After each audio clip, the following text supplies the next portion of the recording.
My simple mantra will help you actually become the best you in 2026. Hi, hello, welcome to episode 4 in the Pursuit of Artistic Wealth with me, Madeleine Marston. To quickly introduce myself, I am Madeleine, I am 20, about to graduate university. I grew up in the countryside of the southwest coast of England and I moved across the country to London to pursue music. That being said, music is just one of my many passions and I started this YouTube channel to document all of my creative pursuits and to encourage everyone else to get involved with their own creativity. My mission is to help motivate people to start creating, to develop their own hobbies and interests and learn, educate themselves on so many different things, find their passions in life, and emphasize the importance of self-confidence and self-improvement. So without further ado, here are the 3 P's which actually get you what you want. 2026 is fast approaching. You've probably seen, heard, and breathed in these words so much as we're heading towards the end of the year. Does it fill you with panic and anxiety too? Because it sure gets my heart going. But don't worry, let's hold hands and dissect it together. There is such an immense amount of pressure to rebrand, reinvent, remodel our entire lives during the Burr months, wondering how the hell to stick to those New Year's resolutions. More on why I hate those in a bit. And I'd like to offer to you what I claim to be my secret formula, which has actually given me the results that I dreamed of. In 2025, I've experienced so many ups and downs, and in the creative field of music, I was reaching complete burnout. I was in this rut for a lot of the summer months, and at one point I finally put my foot down and decided to pursue my creative ambitions and actually follow my dreams. I use such a vague term, the word creative, because my dreams involve so many different things. I want to be a journalist, I want to be a film composer, I want to travel the world and create content while I do it. I've previously found it really hard to balance my full-time study life in uni with my 2 to 3 part-time jobs, as well as simultaneously pursuing all of my side projects, which I genuinely want to do. I desire to complete them and put my heart and soul into them. But like I said, I was beginning to experience true burnout. Being so far away from home with such a busy schedule meant I missed out on so many really important family events. Some of these were positive events and some of them were really negative. But the important thing that I noticed is that missing out on them was something I genuinely regret. Something which still hurts me so much to think about that I had to make a change. But with the rise of hustle culture, how do you make that change sustainable? Also, being an ADHD girly with a packed schedule, I knew I was going to have to sit down, book an afternoon off, and think strategically about how to make these changes. I needed to do it in a way which suited me, my goals, as well as having flexibility. So I created the 3 Ps. Protecting peaceful productivity. The nice thing is that my little mantra flows really nicely as one whole phrase, or we can dissect it individually. So let's dive in slowly, one at a time. I'm not trying to unload those New Year's anxieties onto you. Number 1, protecting. We've started using the word protect so much in the last few years. Protecting your own peace is a phrase and a mindset which has become so much more colloquial, and for all the right reasons. It offers us the really lovely sentiment of granting ourselves permission to set boundaries, seeking out what fills our own cup, and realizing that it's okay to say no to things that drain us. But it's almost 2026. Staying out of the drama and acknowledging what's important to you specifically is only the tip of the iceberg. So let's just set the bar at being honest, open-minded, non-judgmental, and compassionate towards each other. As I say, this is the bare minimum and we should embrace these qualities for us and other people around us. So the protecting I'm talking about is more about our own time. If you want to get organized and feel like you have enough time in your own schedule to fit in every single one of your goals, whether it be working out regularly, prepping your meals, actually meeting those deadlines, the first thing you're going to do is acknowledge the fact that you need to treat your own time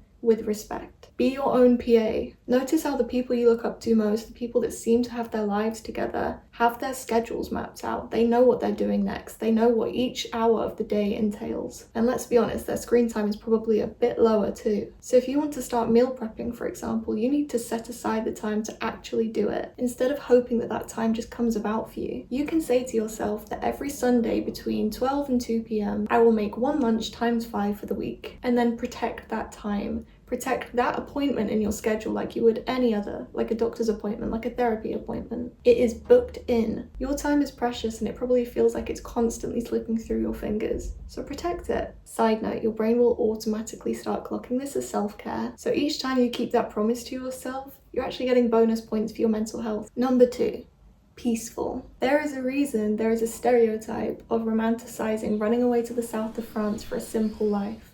There is a reason for that. Now, I might be a bit biased as a slow-living countryside girly who grew up in the middle of nowhere, but I think peaceful is my favourite of the 3 Ps. I've talked in depth before on my Substack and on here about how we as a society are starting to reject hustle culture. We're realising the true benefits of slowing down and romanticising the slow life. Have you noticed that your favourite TikToks are probably about the art of noticing and protecting little things? If you'd like to see my advice for simple slow life habits, they are on my Substack and on this YouTube channel. So make sure you don't forget to subscribe so you don't miss out on my future slow life advice as well. I seriously cannot emphasise enough how much my body appreciates when I take the steps to deliberately and consciously slow my life down. Even just remembering to stretch and take a deep breath in when I wake up is so important. It can instantly make me feel so much better, so much more grounded and comfortable in my own body and mind, especially while living in a city. When you're really busy and you're constantly on the go, it can sometimes take a while for your body to actually register and catch up with the fact that it is doing so much. If you're not taking the time to rest, you might not feel it straight away, but trust me, it will catch up with you. Take it from someone who somehow managed to sustain studying for a full-time degree with 2 to 3 part-time jobs at the same time and being in a punk band with all of my other hobbies on the side, while maintaining a social life too. At the time, I thought I was balancing everything fine and that it was maintainable, but oh my god, did the burnout catch up. And the longer you leave it, the longer you don't do anything about it, the worse it feels, and the longer it will take for you to get out of that burnout too. And you might be thinking, but Madeline, what difference does a rested mind and body really make anyway? I can't stop now, I promise I can keep going. Well, my lovely, I can guarantee you will notice an almost immediate difference in your productivity once you start implementing a few peaceful habits into your everyday. I've given some specific suggestions in previous videos and previous posts, make sure you check them out, but I think it's really important to encourage you to find out what works for you. Personalize these peaceful practices as much as you can. After all, we're trying to help you reach the best you in 2026. Not someone else reach their own ideal self. Not someone else's version of success. Yours. Only yours. For me, this could be those morning stretches, going on walks, eating my meals without distractions from music or Netflix. Actually really hard to do, but also add in the self-satisfaction of having protected these certain times in your weeks. Protecting these times to work on your own projects peacefully is only going to create more and more peace for you. Remember, all of your habits should cheer for and flow around each other. If it feels like they're working against each other, then they probably are, and we need to address that first. This leads me on to number 3. Productivity. Please don't go anywhere. I swear this is not the 5 a.m. high-intensity workout routine that you're probably used to seeing. What's going to help you the most important takeaway from this whole video is actually acknowledging what you define as a productive day for yourself. Like, really ask yourself, what does a productive day look like to me? Personally, for me, it's going to bed that night having completed one thing which serves me creatively, one thing which serves something external to me, and one thing which serves me personally. Now, the one thing which serves me creatively could be anything. It could be working on a film composition that I'm really loving, writing one of my Substacks, or making this YouTube video. It's developing a creative skill that I want to do. No one's forcing me to do it. I'm developing something. I'm creating something.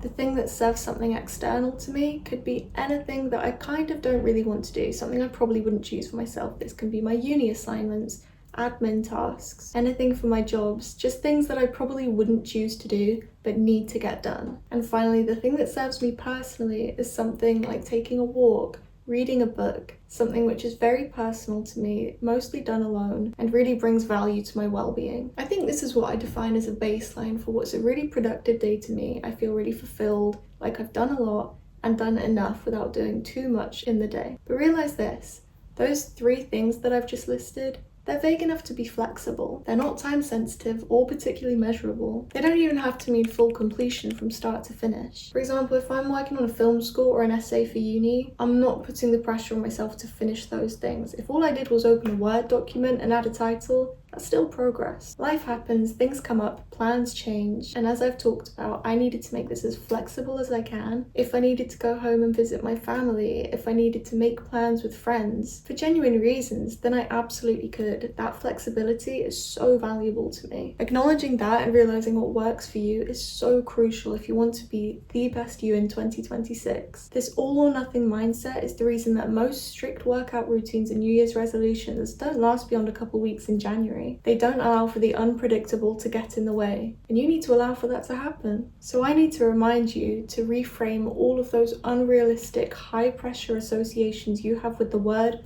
productivity. Break it down. It means to produce something, to have something in the works. Get something that one bit closer to completion, that 1% better every day. But don't force yourself into that mindset of, I must get this done now, or you'll fail, because you'll feel like you failed. It's that simple. So there we are. The 3 Ps is my little mantra, my little secret to consistent and maintainable progress. Allow yourself time to rest, to think, create things in an environment that works for you. And remember, it's okay to take that pressure off yourself. If all you did for that project today was write down an idea, open a Word document, open a CapCut project, that's still progress. You don't need to be so harsh on yourself for not getting to the finish line right now. Here are my closing thoughts. Protect that time for yourself. Seek the peaceful route and produce something to the best of your ability in that given moment. Let life happen and work yourself around it. That's okay. You don't need to stick to this crazy routine of getting up at 5:30, working out, only eating these certain foods. Use the 3 Ps to help you actually achieve your goals in 2026. Thank you for joining me in Volume 4 of The Pursuit of Artistic Wealth. I'm still in the beginning phase of my channel, so I'd really love it if you subscribed because it helps me know I'm doing a good job, putting in the effort, and I can keep creating these for you. I'd also love it if you checked out my other videos and my Substack if you have a chance. Thank you for watching, and I'll see you next time.